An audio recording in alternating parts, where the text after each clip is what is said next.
Hiya, so my name is Deborah. I am 18 years old and I am an advocate for epilepsy. So I was diagnosed with temporal lobe epilepsy when I was 10 years old, and the doctors had told myself and my mom that the epilepsy was caused by a scar that had formed in my brain when I was 9 years old due to a brain injury. And so how I got this brain injury ties in with why I feel and the topic I am about to speak about intertwines a lot with people that suffer from epilepsy.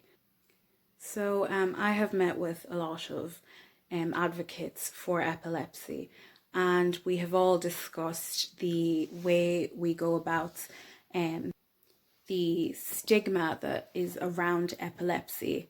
Say, for example, how people refer to putting spoons in people's mouths when there is a tonic-clonic seizure, which is not something you should do.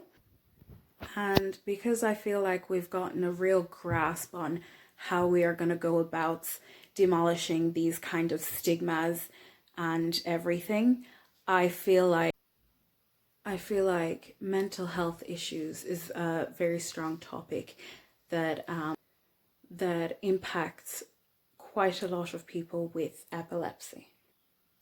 Now, I am fully aware that you don't need to have epilepsy to have a mental health issue, but because of the mental health issues I suffered from because of my epilepsy, and the mental health issues my friends have suffered from because of their epilepsy, I feel very strongly about this subject. So I suffer from absence seizures and occasional tonic-clonic seizures. And absence seizures are where there isn't any jerking in the muscles, but it's more so where I will look like I'm daydreaming at times. I may look like I'm sleeping.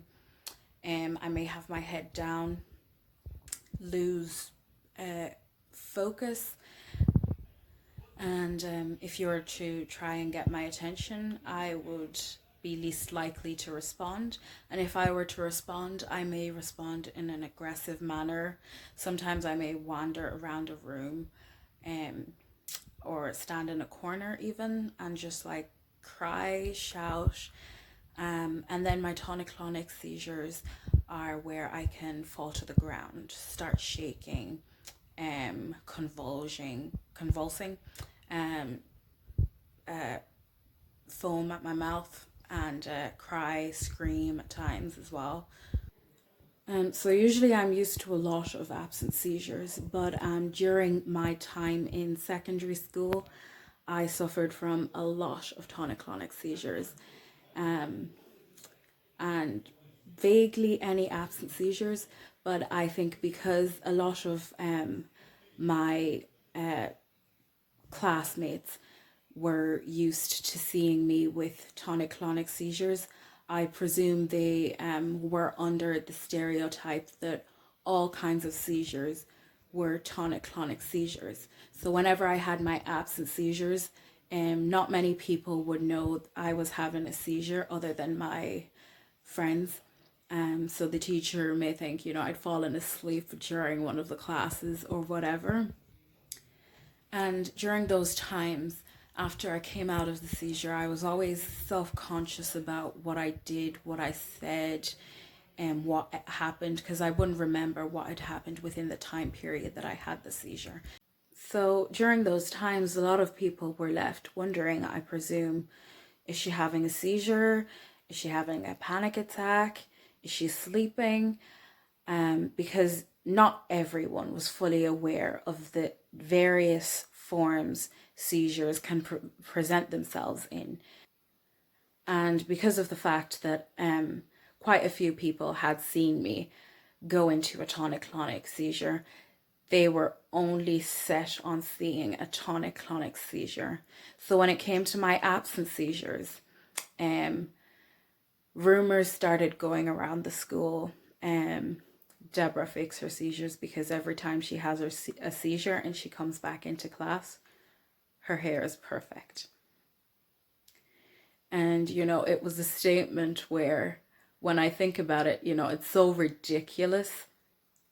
It's funny, and I think the reason why this came about was because so many people were expecting, the violent tonic-clonic seizures.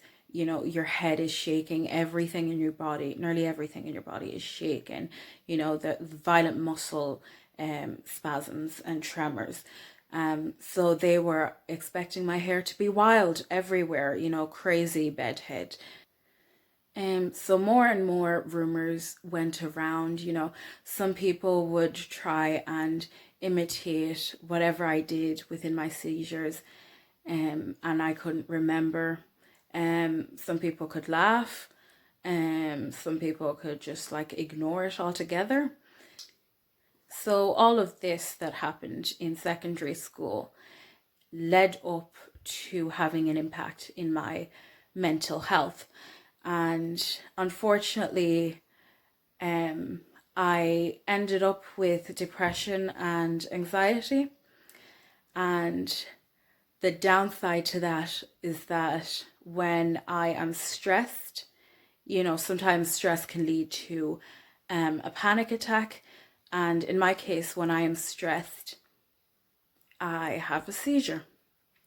When I'm under a lot of pressure, I also have a seizure. So, it wasn't great. I ended up having to miss a lot of days of school because of the amount of seizures that were presenting themselves in various ways.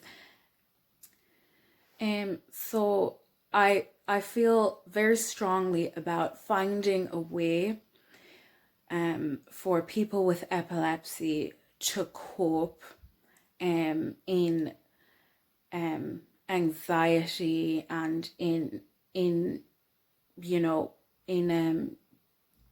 environments where they feel like they are under pressure.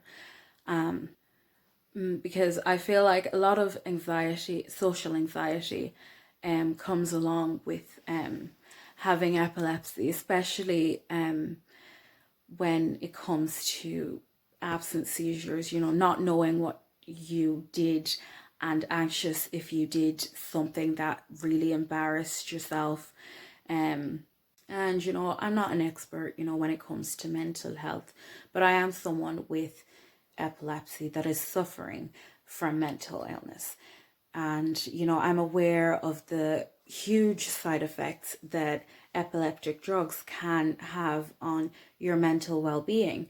So, as someone that has faced it, is still facing it, I just like other people with epilepsy to know, you're not alone when it comes to mental health. There are various ways for you to get help, such as, Good to Talk, Pieta House, the Samaritans, and those are all of the Irish ones I know of. There are many more. And, as for the public that are not fully to grasp with just how tiring epilepsy can be, to just have and show a bit more compassion, when it comes to the mental illness of someone with epilepsy.